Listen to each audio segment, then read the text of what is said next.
everyone, welcome back to my channel. My dear friend, today I'm going to teach you a new topic. This is really very important for you.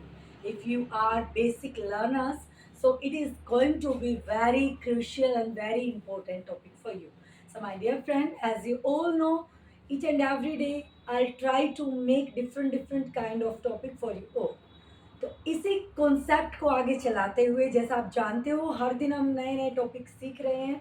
तो आज मैं लेके आई हूँ बहुत ही ज़बरदस्त topic आपके लिए, जो कि आपकी स्पीकिंग में रियली बहुत हेल्पफुल रहेगा। आई थिंक अगर आप अच्छे से फोकस करोगे तो एक दिन में आप जो बातें बोलते हो उसमें से 20% जो कॉन्सेप्ट रहेगा, कैसे इंग्लिश में बोलते हैं, वो इस कॉन्सेप्ट के अंदर आपका क्लियर होने वाला है। तो ये वीडियो आपको बहुत अच्छे से देखनी है। देखने के साथ साथ जो इम्पोर्टेंट चीज़ होती है वो है practice. You need to do practice for it. तो without any further delay let's kick off. आज का जो हमारा कॉन्सेप्ट रहेगा फॉर्मूला नंबर 9, उसमें हमें सीखना क्या है? उसमें हमें सीखना है ना है, नी है कॉन्सेप्ट। दैट्स मीन ना है नी है। ऐसा ऐसा कोई भी काम जिसके लिए हम बोलते हैं कि मुझे ये काम करना है, हमें ये काम करना है। जैसे किसी वर्ब की आप बात करते हो, आप दिन में 10 चीज़ें करते हो, कोई ना कोई काम आप करते हो, तो हम कैसे बोलते हैं कि मुझे ये काम करना है। तो इस सेंटेंस के एंड पे फोकस करना है हमें, आपको लास्ट पे ध्यान देना है। लास्ट में क्या साउंड आती है? करना है, ना है। तो ऐसे सेंटेंसेस के लिए, ऐसे कॉन्सेप्ट के लिए हमें इंग्लिश में कुछ पर्टिकुलर कॉन्सेप्ट बनाए गए हैं कि ऐसी चीज़ें अगर बोलनी है तो आपको इंग्लिश में कैसे बोलना है। ये रियली में बहुत इंपॉर्टेंट है, प्लीज लिसन इट केयरफुली। तो इसके लिए हम यूज करने वाले हैं हैज टू और have to. Just be clear about it. Has के साथ टू लगाना कंपल्सरी है in that kind of cases, और हैव के साथ भी टू लगाना पड़ेगा। कोई भी काम अगर आता है कि ये काम मुझे करना है, तो कैसे बोलिएगा? हैज टू और हैव टू के साथ। अभी आपको मैं स्ट्रक्चर बता देती हूँ, ध्यान देना। सबसे पहले हम बोलेंगे सब्जेक्ट, कि कोई भी जो काम करने वाला है उसको आप लगाइएगा। उसके बाद हम यूज करेंगे हैज टू और हैव टू। आई थिंक ये आपको क्लियर होगा, अगर नहीं है तो बता देती हूँ। हैज टू आप लगाओगे जब आप बात करोगे किसी सिंगुलर सब्जेक्ट की, और हैव टू लगाइएगा जब आप बात कर रहे हो किसी प्लूरल सब्जेक्ट की। ध्यान से, क्योंकि बेसिक रूल्स आपके लिए बहुत ज़रूरी है इंग्लिश स्पीकिंग में। और उसके बाद हम लगाएंगे first form of the verb. To के साथ आप यहाँ पे फर्स्ट फॉर्म का इस्तेमाल करिएगा, क्योंकि हम किसी काम की ही बात यहाँ करने जा रहे हैं। And then object, subject has to or have to, and after have to and has to we have to use V1। अभी आपने सुना होगा, मैंने बोला we have to use।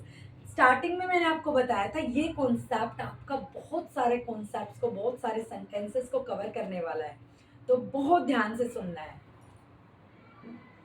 मैं कुछ सेंटेंस बताती हूँ आपको, ध्यान से सुनना और थोड़ा सा पॉज करके उस सेंटेंस को खुद बना के देखना। मैंने सेंटेंस लिखा यहाँ, मुझे घर जाना है।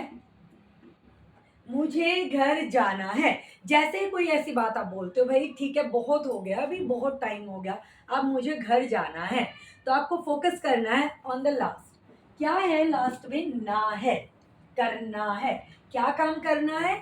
घर जाना। जाना हमारी वर्ब है, यहाँ पे हमें घर जाना है, ऐसे बात करिए। तो कैसे बोलिएगा? सबसे पहले सब्जेक्ट कौन है यहाँ पे? मुझे। हम बात करें खुद की, और मुझे के लिए आप लगाते हो आई। आई। फिर से आपको बता दे रही हूँ, बहुत इंपॉर्टेंट कॉन्सेप्ट है आज का ये, आपको बहुत केयरफुली इसको सुनना है। आई।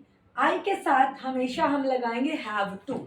आई बोलने में तो सिंगुलर होता है, मैं अकेले के लिए यूज करते हैं, बट इंग्लिश के कॉन्सेप्ट में आई के साथ हम लगाते हैं हैव। तो सेकंड नंबर पे आएगा I have to. Very simple it is, subject and then we use have to. I have to, अब ढूंढते हैं वर्ब को। वर्ब कौन है इसमें? जाना, किसी काम को करना वर्ब होता है, कोई काम वर्ब कहलाती है। तो जाना एक काम है, तो जाना को इंग्लिश में बोलते हैं go. I have to go, it's very simple. I have to go, कहाँ जाना है, बात हुई है थोड़े आगे की कि मुझे घर जाना है। I have to go home, I have to go home. It's a very simple sentence. Now, just come on the second sentence. ऐसे ही हम कोई दूसरी लाइन देखते हैं।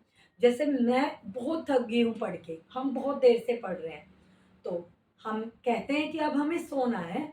हमें सोना है, हमें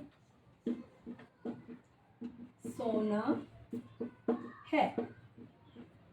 सबसे पहले आपका फोकस जाना चाहिए directly on the last, in the last sense. करना है, we have already studied about it. ना है, नहीं है, नहीं है, तो सोना है, सीधा दिमाग जाएगा has to and have to concept पे। हमें, सब्जेक्ट कौन है? हमें। हमें को हम इंग्लिश में बोलते हैं वी। ये चीज़ें भी आपके लिए एक बहुत बड़ी प्रॉब्लम रहती है। Sometime we just forget how to start any sentences. हम डायरेक्टली सीधा सोचते हैं सोना लगाएं, है लगाएं, क्या लगाएं। तो ये डाउट भी आपका क्लियर हो जाना चाहिए कि सबसे पहले आप ढूंढो कि काम को करने वाला कौन है। तो यहाँ पे है हमें। हमें को इंग्लिश में बोलते हैं वी। वी वी वी भी प्लूरल फॉर्म होता है, हम बात करें ज़्यादा की, तो वी के साथ हम यूज करेंगे हैव टू। और सोना वर्ब है, we have to sleep. Now अब हमें सोना है। इस टाइप के सेंटेंसेस आप भी बना सकते हो, और आपको प्रैक्टिस जरूर करनी है। सिर्फ वीडियो देखने से, 2 टाइम्स सुनने से ही चीज़ें क्लियर नहीं होंगी। You can't clear it until you practice. तो आपको प्रैक्टिस अपनी जारी रखनी है। अब करते हैं थर्ड सेंटेंस। मैंने लिखा रीमा को इंग्लिश सीखनी है। या फिर आप बोल सकते हो कि मैम मुझे इंग्लिश सीखनी है, हमें इंग्लिश सीखनी है, मेरी मम्मी को इंग्लिश सीखनी है। तो सीधा मैं आपको एक बहुत ही लॉजिकल एंड बहुत देसी एक ट्रिक बता रही हूँ। आपको सीधा डायरेक्टली फोकस करना है इन द लास्ट। लास्ट पे आपका फोकस जाना चाहिए जरूर। तो अब देखते हैं क्या ही हमारी सेंस करना है या करनी है। ओके, सो आपका माइंड डायरेक्टली एक्टिवेट होना चाहिए कि हमें यूज करना है हैज टू और हैव टू। तो अब बात करते हैं सब्जेक्ट की। सब्जेक्ट कौन है इस सेंस में? Reema.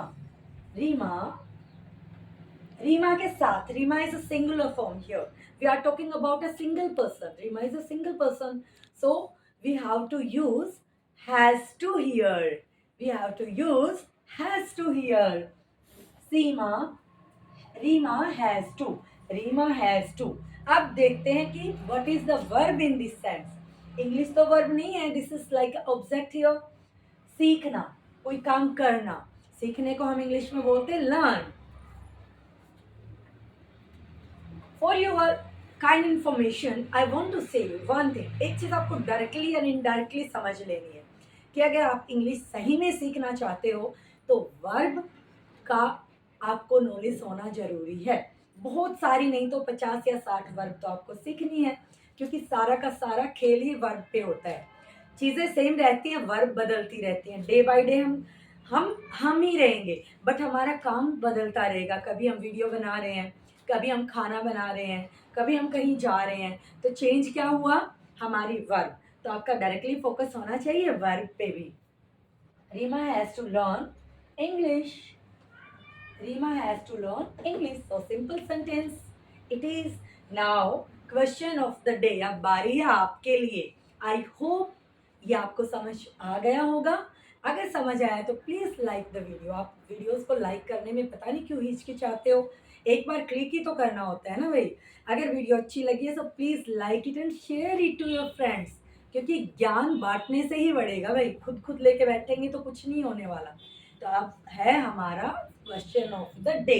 Question of the day रहेगा, आप लोगों को कमेंट सेक्शन में जरूर कमेंट लिखना है अगर आपको समझ आया है तो। मुझे वीडियो बनानी है। मुझे वीडियो बनानी है। This is the question of the day and you have to write this in the comment section. अगर आपने ध्यान दिया होगा तो इस वीडियो को बनाते हुए मैंने 3 या 4 बार हैव टू का इस्तेमाल किया है। तभी मैंने आपको स्टार्टिंग में बोला था कि अगर आपको ये कॉन्सेप्ट आ जाता है you can easily speak that kind of sentences. Class में भी हम बोलते हैं ना, आपको ये काम करके लाना है, आपको ये काम करना है, आपको वहाँ जाना है, you have to go there, you have to do this work. So that is very simple for you all. I hope you are enjoying the day, you are enjoying the video, and you are trying to put your efforts for learning English. If you are putting efforts, so I am with you for make you comfortable at this language. I hope you are enjoying. If you like the video, so please like, hit. Thank you for watching the video.